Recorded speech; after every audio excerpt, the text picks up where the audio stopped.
सॉफ्टवेअरवरती आणि ती तुम्हाला मशीनला द्यायची. ती मशीन तुम्हाला जशी डिझाईन असेल तशी कटिंग करून देते. तसं तुम्ही या मंदिराचं हे जे स्ट्रक्चर बघताय तर हे त्या मशीनने बनवलं. इथेच डिझाईन केलं मुलांनी, इथेच ते कट बनवलं आणि लावलं. तर असे तुम्ही आर्ट करू शकता किंवा याचा बिझनेस बाहेर जगात खूप चालतो की वेगळे फर्निचर बनवणं, दरवाजांचे अशा डिझाईन करून विकणं खूप चालतं.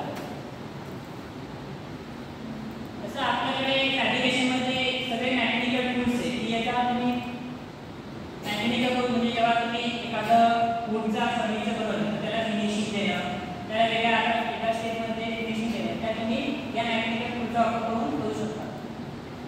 तर ही आपण जी फॅब्रिक शिकतो ती मेन कन्सेप्ट शिकतो, डिझाईन थिंकिंग.